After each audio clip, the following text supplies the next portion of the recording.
आमदार निधीतनं काम करता येईल ते सगळ्या ठिकाणी माधुरीताईंनी काम केलंय. हे असं ते दाखवता येत नाही. नगरसेवकाचं काम कसं की बाबा इथे काहीतरी बोर्ड लावलाय, तिथे बोर्ड लावलाय. माधुरीताईंचं काम बोर्ड लावण्यासारखं नाही, खूप उच्च काम आहे म्हणजे असं मला वाटतं. आता माधुरी मिसाळ यांच्या विरोधात मागच्या वेळी अश्विनी कदम थांबल्या होत्या, त्या यावेळी आहेत.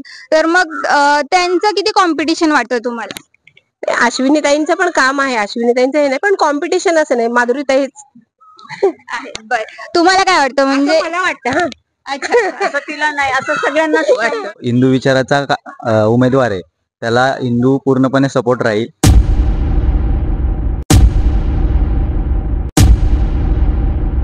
आता येत्या 3-4 दिवसांमध्ये विधानसभेच्या निवडणुका होणार आहेत. यावेळी पर्वतीतून माधुरीताई मिसाळ, आबा बागुल आणि अश्विनी कदम हे निवडणुकीसाठी उभे राहिलेत. पर्वतीतून कोण निवडून आलं पाहिजे असं तुम्हाला वाटतं? नाही, आमदार माधुरीताई चालतील, आम्हाला अडचण काहीच नाहीये. कामाचं हे चांगलं आहे आणि संपर्क फक्त त्यांचा थोडा कमी पडतो.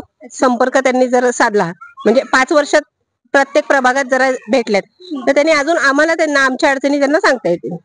बाकी आमदार म्हणून माधुरीताई चालतील. अच्छा, माधुरी मिसाळ 15 वर्षांपासून पर्वतीत आमदार आहेत. त्यांनी भरपूर विकास कामं केली, तर त्यांची कोणती विकास कामं तुमच्यापर्यंत पोहोचलीत आणि कोणती नाही, तुम्हाला काय वाटतं? बऱ्यापैकी कामं ताईंनी सगळीच केलेली आहेत, पण पोहोचायला म्हणजे तसं वाया येईपर्यंत फार वेळ लागतोय, उशीर होतोय.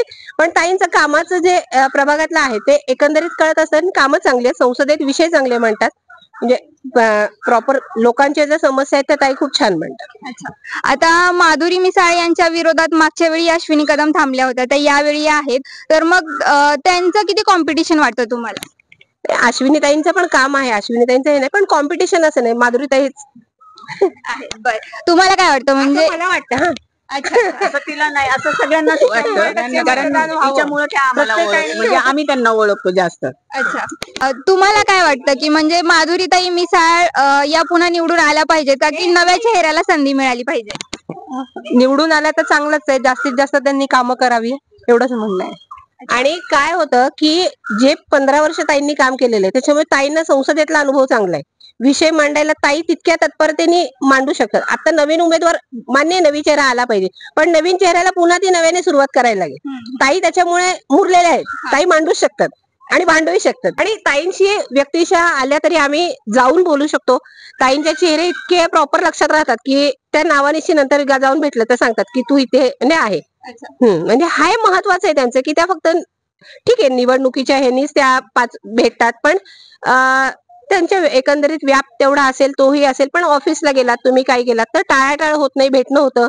त्यांची जी लॉबी आहे सगळी, त्यांच्या हाताखालची जी रचना आहे ते आम्हाला नीट व्यवस्थित उत्तरं देतात. तर तुम्हाला काय वाटतं? म्हणजे माधुरी मिसाळ या पुन्हा निवडून आल्या पाहिजेत का नवीन चेहऱ्याला संधी मिळाली पाहिजे? त्याच आल्या पाहिजे निवडून. म्हणजे सगळ्यांना माधुरी मिसाळच हव्यात. पक्ष म्हणजे वस्ते आमच्या चांगलं काम करतात, जे म्हणाल ते ऐकतात, ते बायकांचं भाजपचं. मिसाळ असं बोलत नाहीये मी, पण जे वस्ते आहेत आमच्या इथं ते क्षुल्लक गोष्ट आम्ही नेली ना तरी ते करतात, म्हणून आम्हाला ते मत द्यायचंय. भाजपनी यावेळी विधानसभेपूर्वी लाडकी बहीण योजना आणली आहे, तर त्यामुळे प्रत्येक महिलेला महिन्याला 1,500 रुपये मिळतात. तर त्याचा तुम्हाला कसा फायदा झाला आणि यामुळे तुम्ही माधुरीताईंना मत द्याल का? नाही, लाडकी बहीण योजना ही सगळ्यांनाच छान आहे, म्हणजे ज्या महिलांना मिळाली आहे त्यांचं नक्की 100%, कारण त्यांची दिवाळी खूप छान झाली. त्यामुळे महिलांचे जे छोटे छोटे खर्च असतात की घरात कसं हे करायचं, पण त्यांनी आज स्वतःच्या पैशाने त्या 1,500 रुपये किंवा जे काही त्यांना आलेली रक्कम आहे त्यातून स्वतःची शॉपिंग, नाही मला हे घरासाठी घ्यायचंय, हे त्यांनी निश्चित केले आणि हे छान आहे. म्हणजे शासनाची ही योजना छान, म्हणजे पण ही पुढेही अखंड चालू ठेवावी, म्हणजे निवडणुकीपुरता नसावी एवढी एक इच्छा. आणि महाविकास आघाडीने त्यांच्या जाहीरनाम्यात असं सांगितलंय की जर महाविकास आघाडीचं सरकार निवडून आलं तर ते महिलांना दर महिन्याला 3,000 रुपये देतील. तर मग त्यामुळे तुम्ही अश्विनी कदम यांना मत देण्याचा विचार करताय का? नाही, असं काही नाहीये, पैशासाठी कोणीच विचार करत नाही, कारण तसे 1,500 रुपये जरी जसं सगळे म्हणतात की सामान्य ज्या गृहिणी आहेत त्यांना ते 1,500 रुपये खूप आहेत, पण सदन घरातल्या ज्या महिला आहेत त्यांना ते असं वाटतं की ठीक आहे, जसं सगळ्याच पक्षातनं प्रत्येक प्रकारच्या ऍड होतात की 1,500 रुपयात होतं काय, 1,500 रुपये मिळाले नाही त्याचे फायदेही काय. पण असंही काही नाहीये की 3,000 दिले म्हणून लोक माणूस म्हणून म्हणजे काम म्हणून ताईंनाच करतील. पर्वतीतून कोण कोण उमेदवार उभे राहिले? माधुरीताई आहे, आम्ही त्यांना मामी म्हणतो. म्हणजे माधुरी मिसाळ असं, आबा बागुल आहेत, अश्विनीताई आहेत, तर मग या 3 उमेदवारांपैकी कोणता उमेदवार यावेळी निवडून आला पाहिजे तुम्हाला काय वाटतं? आम्हाला तर वाटतं म्हणजे माधुरी मिसाळ ताईंचं काम आहे. इतके वर्ष जे काय 3 टर्म झाल्यात, 4थी टर्म आहेत, यावर्षी शक्यता आहे त्यांची की मंत्रिपद मिळेल त्यांना आणि त्या एखादा मंत्रिपद त्यांना मिळावं अशी आमच्या वतीनं सुद्धा की असं आमची इच्छा आहे की बाबा त्यांनी मंत्री व्हावं एखाद्या महिला बाल कल्याण असेल किंवा काहीतरी महिलांचं उपयोगी मंत्रिपद त्यांना मिळावं असं आम्हाला वाटतं. माधुरी मिसाळ यांच्या व्यतिरिक्त आबा बागुल यांचंही पर्वती मतदारसंघात बऱ्यापैकी काम आहे. त्यांना काँग्रेसकडून संधी नाही मिळाली पण ते अपक्ष उभे राहिले. तर मग त्यांचं माधुरी मिसाळ यांच्यापुढे तुम्हाला काय कॉम्पिटिशन वाटतं? नाही, आबा नगरसेवक स्तरावर आबाचं काम चांगलं आहे. आबांचा आमचा वैयक्तिक परिचय असल्या कारणानं आबाचं काम चांगलं आहे आणि काँग्रेसने त्यांना संधी दिली असती तर थोडंफार चित्र बदललं असतं असं वाटतंय. म्हणजे आबा तसे कॉम्पिटिटर चांगले होते असं मला नक्की जाणवतंय. आणि पर्वतीमध्ये सध्या अश्विनी कदम यांच्या प्रचाराच्या थोपाही थंडावलेल्या दिसत आहेत. तर त्यांच्याकडे तुम्ही कसं पाहता? त्यांचं आव्हान तुम्हाला काय वाटतं? नाही, आव्हान हा विषय असा आहे की शेवटी ती महाविकास आघाडी आणि ही महायुती, महाविकास आघाडीच्या त्या पर्वतीत ती 4थी टर्म माधुरीताई काम करत असताना की इथली सगळी पॉकेट्स म्हणजे इथं 7 का 8 टाइम भाजपचा आमदार आहे आणि हे सगळं भाजपमय पर्वती मतदारसंघ आहे आणि खूप काही छोटीशी पॉकेट सोडली तर तिथं कुठेही त्यांचं काही काम नाहीये. फक्त काही भाग किंवा प्रभाग सोडले तर कुठेही ते राष्ट्रवादी म्हणा किंवा काँग्रेस म्हणा किंवा उभाटा यांचं कुठेही काही काम नाहीये त्यांचं. ते फक्त पैसे लगाव पैसे कमाव असा त्यांचा धंदा आहे. यावेळी महायुती सरकारने विधानसभेपूर्वी लाडकी बहीण योजना आणली आहे. त्याचा भरपूर महिलांनीही फायदा घेतलाय. तर या लाडकी बहीण योजनेमुळे यंदाची निवडणूक गेम चेंजर ठरू शकते का? म्हणजे तुम्हाला काय वाटतं? नक्कीच ठरू शकते. विषय असा आहे की काही ना काहीतरी म्हणजे ही का आणावी लागली तर मागच्या वेळी लोकसभेला थोडासा सेटबॅक बसला. त्या सेटबॅकमुळे आणि हिंदुत्व हा जो एक विषय आहे की ज्या पद्धतीनं मुस्लिम कम्युनिटी किंवा त्यांचे जे काही हे असतात ते जे आवाहन करतायत की मुस्लिमांना एक गटलं मतदान करावं तसं हिंदूंनी एकवट होऊन मतदान करावं आणि हिंदूंना लाडक्या बहीण योजना ह्यामुळे खूप फरक पडेल आणि त्याच्यामुळे 5-25% 22% तरी नक्की मतदानात वाढ होईल असं मला वाटतं. माधुरी मिसाळ यांनी गेल्या 15 वर्षात पर्वतीमध्ये भरपूर विकास कामं केली आहेत. या व्यतिरिक्त पर्वतीमध्ये आणखी काही गोष्टी राहिल्या आहेत का? त्या केल्या पाहिजेत, त्या कोणत्या? नक्कीच त्यांनी केलेली कामं म्हणजे स्वारगेट उड्डाण पूल आहे, सिंहगड रोडचा उड्डाण पूल आहे, आता तो कमर्शियल हब आहे स्वारगेटचा, सगळी वाहतूक यंत्रणा सुरळीत केलेली आहे, सिंहगड रोड आहे, स्वारगेट कात्रज सातारा रोड आहे. कित्येक ठिकाणी सगळ्या म्हणजे जिथे कुठे आवश्यकता आहे तिथं माधुरी त्यांनी काम केलंय. सगळी गार्डन्स केलेली आहेत. आपलं कात्रजचं गार्डन आहे, सारसबागचं आहे, सगळीकडे म्हणजे जिथे कुठे आमदार निधीतनं काम करता येईल त्या सगळ्या ठिकाणी माधुरीताईंनी काम केलंय. हे असं ते दाखवता येत नाही. नगरसेवकाचं काम कसं बाबा इथे काहीतरी बोर्ड लावलाय तिथे बोर्ड लावलाय, माधुरीताईंचं काम बोर्ड लावण्यासारखं नाही, खूप उच्च काम आहे म्हणजे असं मला वाटतं. हिंदू विचाराचा उमेदवार आहे, त्याला हिंदू पूर्णपणे सपोर्ट राहील आणि हिंदुत्व हवंय आपल्या प्रभात. कारण की जे वातावरण आहे धर्मांतर, लव जिहाद वगैरे विविध जिहाद आहेत ते सर्व कायदे बंद पाडून, वक्फ बोर्ड सारखा कायदा आहे तो पण बंद पाडून आपल्याला आपल्या प्रभागात किंवा आपल्या वॉर्डमध्ये हिंदुत्व उमेदवारच हवाय, तो निवडून येईल. तिथून यंदा माधुरी मिसाळ, अश्विनी कदम आणि आबा बागुल हे मैदानात आहेत. तर या तिरंगी लढतीमध्ये कुणाचं पारडं तुम्हाला जड वाटतंय? पारडं जड म्हणण्यापेक्षा प्रत्येकाचा आयडियली त्यांनी प्रचार करायची गरज भासली नाही पाहिजे असं त्यांचं काम पाहिजे. आता तिघांबद्दल बोलायचं तर माधुरीताई या इथे 3 वेळा आमदार होत्या, सलग 3 वेळा आहेत. म्हणजे त्यांनी काहीतरी काम केलं असावं. अगदी फॅक्च्युअली सांगायचं तर प्रत्येक सामान्य नागरिकापर्यंत किंवा मतदारापर्यंत ते काम पोहोचलं असेल असं मला वाटत नाही. म्हणजे जेवढे काही इथे पर्वती विधानसभा मतदारसंघात मोठे प्रोजेक्ट आले ते कदाचित म्हणजे माधुरीताईंचा काहीतरी हात असेल, कारण त्याच्यात आमदारांचा नक्कीच हात असतो. त्यामुळे ते एक आहे. दुसरं आबा बागुलांबद्दल बोलायचं तर ते इथे जवळजवळ 5 ते 6 टर्म नगरसेवक राहिले, त्यामुळे त्यांचा जनसंपर्क दांडगा आहे. त्यांचा म्हणजे रुटेड कार्यकर्ता म्हणा किंवा मतदार म्हणा किंवा सामान्य लोक यांचा संपर्क खूप चांगला आहे. त्यामुळे तसं त्यांचंही पारडं आपण जड म्हणू शकतो. लोकांच्या सामान्यांच्या मनात ही पण एक भावना आहे की एवढ्या मोठ्या पक्षाचं ते इतके सलग वर्ष काम करतायत, ते खूप आपण काय म्हणू म्हणजे लॉयल आहेत त्या पक्षाशी. जे आज आपण बघतो इकडून तिकडून कोलांटवड्या चालतात, तसं त्यांनी केलं नाही, पण त्यांना डावलण्यात आलं. कुठल्याही कारणाने असेल, त्यांची आघाडी आणि युती या भानगडीत हा मतदारसंघ त्यांना मिळाला नाही, ते वेगळ्या भानगडी, पण त्यांचा कुठेतरी विचार व्हायला होता, तो झाला नाही. सो त्यांच्याबद्दल एक थोडीशी सहानुभूती मतदारांच्या मनात असणार. आणि तिसरं नाव आपण घेतलं अश्विनीताई कदम. त्यांचं पण असं आहे की त्या ज्या भागातनं येतात त्या भागात त्यांचं नगरसेविका म्हणून खूप चांगलं काम आहे.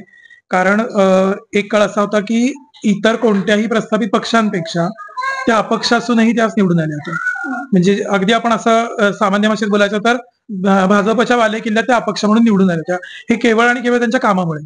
आता पारडं जड म्हणाल तर पारडं जड म्हणता येणार नेहमी, जे आता तुम्हाला सांगितलं त्याच्या आधारावरती वोटिंग होईल. पण आघाडी आणि युतीचा विचार करता आघाडीमध्ये लोकांना, म्हणजे जे लोक आघाडीचे आपण पारंपरिक मतदार म्हणू, तर त्यातले विभागले जाणार आहेत. अश्विनीताई कदम आणि आबा बागुल हे उघड आहे आणि कदाचित त्याचा थोडाफार फायदा माधुरीताईंना होऊ शकतो. मिसाळ या 3 टर्म पर्वतीच्या आमदार राहिल्यात. त्यांनी भरपूर विकास कामं केली आहेत, पण त्यांच्याकडून असं काही करायचं राहून गेले जे येणाऱ्या आमदारांनी करावं असं तुम्हाला वाटतं, तर त्याबद्दल सांगा. नाही, आता त्याच्याबद्दल बोलायचं तर थोडंसं आपण म्हणू की पुण्यात जी गुन्हेगारी वाढतीये त्याच्यात किती नाही म्हणलं तरी आपण दर एक महिन्यात एखादी तरी घटना पर्वती विधानसभा मतदारसंघात घडलेली बघतो. मग कुठलाही एरिया असेल, मी एरियाचं नाव घेणार नाही कारण उगाच त्यांना बदनाम करण्यात पॉईंट नाही, पण हे घडतंय. सो गुन्हेगारीवर एक लक्ष दिलं पाहिजे येत्या काळात, कारण त्याच्यासाठी आता पुन्हा भारतभर बदनाम होत चाललंय. दुसरं ट्रॅफिकची समस्या, हिट अँड रन केसेस ज्या पुण्यात होत आहेत त्याच्यामुळे पूर्ण जे आपण भारतभरात बदनाम झालंय, तर या ट्रॅफिकच्या समस्याही त्याला तेवढ्याच जबाबदार आहेत. सो त्याच्यावर काम होणं गरजेचं आहे. जे थोड्याफार प्रमाणात आपण मेट्रोनी सुटेल असं एक आशा निर्माण झाली, पण अजूनही मेट्रोचा जो काही मुख्य मार्ग आहे किंवा जे मुख्य रस्ते आहेत तिथे उड्डाणपूल करून आणि तिथलं फक्त ट्रॅफिक घालवून होणार नाहीये. कारण आपल्याकडे सार्वजनिक, एक तर सणांचं सार्वजनिकीकरण खूप झालेलं आहे, त्याच्यामुळे जी रस्त्यावर गर्दी होते ती छोट्या छोट्या गल्लीबोळात सुद्धा त्याच्यामुळे ट्रॅफिक जाम व्हायला लागले. सो ह्याच्यावर काहीतरी उपाय करणं खूप गरजेचं आहे. तर पर्वतीत कुणाचं पारडं जड वाटतंय तुला? अश्विनीताई कदम. अश्विनीताई कदमच का? नाही, आता वारं फिरलंय. बीजेपीनं जेवढे दिवस खायचं होतं आणि त्रास द्यायचा होता लोकांना देऊन झालाय. जातीपातीचं राजकारण नेहमी सगळ्यांना नाही आवडत, त्यामुळे आता अश्विनीताई कदम यांना निवडून द्यायला पाहिजे आपण. अश्विनी कदम यापूर्वी पर्वतीतून नगरसेवक होत्या, तर तेव्हा त्यांनी कोणकोणती कामं केली त्याबद्दल सांगशील का उदाहरण? त्या ऍक्च्युली या प्रभागात नगरसेविका म्हणून मागचे 10 वर्ष झालं काम करतायत आणि त्यांना प्रत्येक घरामध्ये जाऊन प्रत्येकाबरोबर सेपरेट त्यांचं कनेक्शन आहे. लोकांशी जाऊन भेटतात, बोलतात, प्रत्येकाच्या विचारपूस करतात, सर्व कामं करून घेतात. छोटी छोटी जी कामं आहेत नगरसेवकांना जी करायला हवी होती ती त्यांना त्यांच्या लेवलवरती केलेली आहेत. आता काँग्रेसमध्ये जे आबा बागुल होते त्यांना उमेदवारी नाही मिळाली म्हणून ते अपक्ष उभा राहिलेत. याचा फटका अश्विनी कदम यांना बसेल का? हा, थोडासा तर बसेल, परंतु आबा बागुलांचा एरिया थोडा कमी आहे. जेव्हा ते नगरसेवक होते तेव्हापासून त्यांचा एरिया तेवढा लिमिटेडच आहे. पण अश्विनीताई कदम यांनी बाहेर जाऊन, त्यांच्या एरियाच्या बाहेर जाऊन पण कामं केली आहेत, त्यामुळे त्यांना नक्कीच फायदा होईल त्याचा. तिघांपैकी तुम्हाला कुणाचं पारडं जड वाटतंय? माधुरी मिसाळच. कारण चौथ्यांदा त्यांना परत चान्सेस मिळण्याची शक्यता आहे, कारण वोटर त्यांच्या बाजूनेच वोट करणार असा अंदाज. म्हणजे तुम्हाला असं का वाटतं, माधुरी मिसाळ यांनी केलेल्या विकास कामांमुळे का अजून काही? अगदी बरोबर, विकास कामांमुळे. त्याची उदाहरणं सांगा की त्यांनी काय काय केलं. पु ल देशपांडे उद्यानाचं त्यांनी स्ट्रक्चर चांगलं उभं केलंय. ते शेजारी ते नवीन कला दालन ते केलं आहे. मेट्रो करताही त्यांनी प्रयत्न केले. परत त्या मेट्रोमध्ये त्यांनी काही मुलांना जॉब पण दिले असं म्हणजे ऐकलंय, ते दिले असतील म्हणजे. आणि बाकी रस्त्याच्या सुविधा वगैरे त्यांनी तो नवीन उड्डाणपूल वगैरे सिंहगड रोडच्या या प्रोजेक्ट करता पण त्यांनी चांगलं केलंय. तळजाईचं ते मोठी भिंत वगैरे घातली फॉरेस्टला, तो त्यांच्या आमदार निधीतनच त्यांनी ते केलेलं आहे. आणि मागच्या महानगरपालिकेला तर त्यांच्यामुळेच जास्त नगरसेवक पर्वती विभागात निवडून आले. त्यांच्या बाजूला, त्यांच्या विरोधात सध्या अश्विनी कदम आहे, त्याही पर्वतीमध्ये नगरसेविका राहिल्या, मग त्यांची विकास कामं आणि त्यांचं आवाहन माधुरी मिसाळ यांच्याकडे कसं पाहतात? दोघींमुळे तशी टफच होईल. कारण त्यांची विकास कामं आहेत तेच, म्हणजे अश्विनी कदमांची नाही असं म्हणता येणार नाही. पण आता कसे दिल्लीत जे गव्हर्नमेंट त्याच्याकडे लोक जास्त ओघाने बघतात ना, म्हणजे हे स्वाभाविक आहे. तिथून कोण कोण निवडणुकीला उभे राहिले? माधुरी मिसाळे, बागुले आणि अश्विनी कदम तर यांची खरी लढत आहे. या तिघांपैकी कुणाचं पारडं तुम्हाला जड वाटतं? माधुरी मिसाळच पारड. माधुरी मिसाळ गेल्या 15 वर्षांपासून पर्वतीत आमदार राहिल्या, तर मग त्यांनी कोणती कोणती कामं केली, कोणती कामं आता काय इथं तुमच्यापर्यंत? सांगण्याजोगी अशी गटर लाईन बिटर लाईनची नाही, पण सगळी उच्च स्तरावर चांगली कामं केलेली आहेत. म्हणजे पर्वतीचं हे मोठे मोठे रोड अशा प्रत्येक गोष्टीमध्ये त्यांचा हातभार लागलेला आहे. माधुरी मिसाळ यांच्या विरोधात सध्या अश्विनी कदम आहेत, तर त्यांचं तुम्ही आव्हान कसं पाहता? नाही, दोघींची लढत जोरात होईल. काय वेळेला दोघीमध्ये कोणी आता जाईल त्याचं सांगता येत नाही, पण लढत ते दोघीत मध्येच होणार. पर्वतीमधून सध्या कोणकोणते उमेदवार उभे राहिलेत? अश्विनीताई कदम, आबा बागुल आणि माधुरीताई मिसाळ. तर या तिघांपैकी कोण यंदा निवडून येऊ शकतं? कुणाचं पारडं तुम्हाला जड वाटतं? तिघं पण खूपच आहेत. तिघं काय एकमेकांना खूप सांगता येत टफ फाईट देतील असं वाटतंय. आता म्हणजे काही सांगू नाही शकत नाही का, म्हणजे ओव्हरऑल आता सगळ्यांचेच काम आहेत. म्हणजे माधुरीताई मिसाळांनी मेट्रोचं काम केलेलं आहे बरोबर, आणि सध्या म्हणजे खासदार पण आपले भाजपचेच आहेत, परत आमच्या इथे नगरसेवक पण भाजपचेच आहे. तर माधुरीताई मिसाळ यायची शक्यता आहे दाट. पण आबा बागुल यांचं कार्य म्हणजे खूप चांगलं आहे, कारण त्यांची लर्निंग स्कूल आहे. म्हणजे त्यांनी स्वतः हे करून आणि ते स्वतः आश्वासन देत आहेत की बाबा दुसरे जे स्कूल्स आहेत ते पण मी लर्निंग करणार आहे वगैरे असं. तर आता म्हणजे काही सांगता नाही येत कोण येईल असं. माधुरी मिसाळ यांनी पण 15 वर्षात भरपूर विकास कामं केली, तर त्यांची कोणती कोणती कामं तुमच्यापर्यंत पोहोचली? आमचे नगरसेवकच आहेत म्हटल्यावर आमच्या इकडं जे पाण्याचे प्रॉब्लेम होते नाही का, म्हणजे गटारांचे वगैरे कामं असतात तर ते केले त्यांनी. त्यानंतर आमचं इव्हन पावसाळ्यात ह्या आमच्या शेजारच्या घरातच आहे ना गटाराचं पाणी वाहत होतं घरात, तर त्याची पाहणी करायला वगैरे ते आले होते. पण इव्हन कोणीही गेलं वगैरे असं की ते नगरसेवक वगैरे भेटायला येतात असं. परत दिवाळीचं झालं तर दिवाळीला फराळ असतो नाही का, ते सगळं पोहोचवतात, आपलं मोती साबण वगैरे प्रत्येक गरीबाच्या घरात पण म्हणजे पोहोचतं ते. त्याच्यानंतर अजून म्हणजे घट बसतात तेव्हा पण ते वावरी वगैरे असते ते पण ते प्रोव्हाइड करतात सगळ्यांना. म्हणजे आहेत भरपूर चांगले कामं आहेत असे. माधुरी मिसाळ या गेले 3 टर्म म्हणजे 15 वर्ष पर्वतीच्या आमदार राहिल्यात, मग त्या यंदा पुन्हा निवडून येऊ शकतात का? येऊ शकतात की नाही ते काही सांगता येणार नाही. माधुरीताई आल्यापासूनच इथं भाजप आहे, त्या अगोदर इथं काँग्रेसचा बालेकिल्ला होता. काय बी होऊ शकतं, काही सांगता येणार नाही. त्यांनी गेल्या 15 वर्षात पर्वतीसाठी भरपूर विकास कामं केली, त्यातली कोणकोणती विकास कामं लोकांपर्यंत पोहोचली? विकास कामं काय, रोड, त्याच्यानंतर आपलं पर्वतीवरही त्यांनी चांगलं तिथं म्हणजे व्यवस्थित केलंय सगळं. पर्वतीवर बसायला करायला ठिकाण म्हणजे तिथं रिव्युनिश केले काम. आणि महाविकास आघाडीकडून अश्विनी कदम यंदा उभ्या आहेत, तर त्या यापूर्वी नगरसेविका राहिल्यात पर्वतीमध्ये, तर मग त्यांचं आव्हान माधुरी मिसाळ यांच्या पुढे जास्त असेल? नाही नाही, म्हणजे यावेळी टफ कॉम्पिटिशन कुणामध्ये? आबा बागुल आणि माधुरीताई मिसाळ दोघांमध्येच आहे फाईट. आता विधानसभेच्या निवडणुका होत आहेत आजी, यावेळी माधुरी मिसाळ, आबा बागुल आणि अश्विनी कदम उभा राहिलेत, तर तुम्हाला काय वाटतं म्हणजे पर्वतीतून कोण आमदार म्हणून निवडून आलं पाहिजे? आम्हाला जो योग्य असेल तोच आला पाहिजे. योग्य असेल तोच आला पाहिजे. स्वस्ताई केली पाहिजे. ह्या लाडक्या बहिणींपेक्षा आम्हाला स्वस्ताही मस्त स्वस्त पाहिजे. आता हे 50 रुपये पाऊस मेथी गड्डी परवडती का गरीबाला? गॅस 800 रुपये 900 रुपये परवडतोय का आम्हाला? गरीबाने खायचं काय? आम्हाला असं जे अगदी गरीबाची जाणीव करण हाच आम्हाला पाहिजे. माधुरी मिसाळ यांनी आमदार असताना पर्वतीमध्ये भरपूर विकास कामं केली, तर मग त्याबद्दल काय सांगाल? नाही, माधुरी मिसाळने भरपूर काम केले पर्वतीचं. अगदी खूप म्हणजे अजून सुद्धा चालू आहे. अजून चालू आहे. पर्वती इतकं सुधारण्याचा चाललाय तिचा प्रयत्न. पाणी नव्हतं, पाण्याच्या टाकीचं काम चाललंय आणि बाजीराव पेशंटचा पुतळा बसवलाय सगळे. आणि पहिले जे कार्यकर्ते होते शिवाजीपासनं ते सगळे बसवले. आणि आता बागे बिगेचं काम चाललंय, फरशांचं काम चाललंय. अजून बायकांची माणसांची सोय 2 नंबरची केली. सगळं व्यवस्थित चाललंय. माधुरी मिसाळने पण चांगलं केलं. तर माधुरी मिसाळ या महायुतीकडून आहेत, महाविकास आघाडीकडून अश्विनी कदम आहेत आणि काँग्रेसने आबा बागुल यांना संधी नाही दिली म्हणून ते अपक्ष उभा राहतात. आणि या तिघांमध्ये लढत होते. तर मग यंदाची लढत चुरशीची होईल का, काय वाटतं तुम्हाला? होणार ना, जोरात होणार ना. बीजेपी सरकार येईल, भाजपाचं सरकार आहे. म्हणजे पर्वतीत तुम्हाला माधुरी मिसाळ यांचं पारडं जड वाटतं? हो. का, म्हणजे त्यामागची कारण काय? आहे म्हणजे असंच आहे. माधुरी मिसाळ या गेल्या 3 टर्म पर्वतीच्या आमदार चार टर्म झालेले, 4 टर्मचे ते.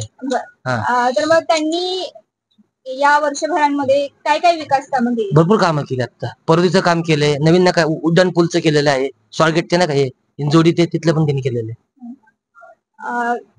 याबरोबरच आणखी कोणती कामं त्यांनी करायला पाहिजे असं तुम्हाला वाटतं? आता थोडेफार रस्ते बिस्ते, थोडे लोकांचे ज्यात मेन रोड आहे हा लहान पडतो, मग संध्याकाळी इथं ट्रॉफिक जास्त होतात असं आहे.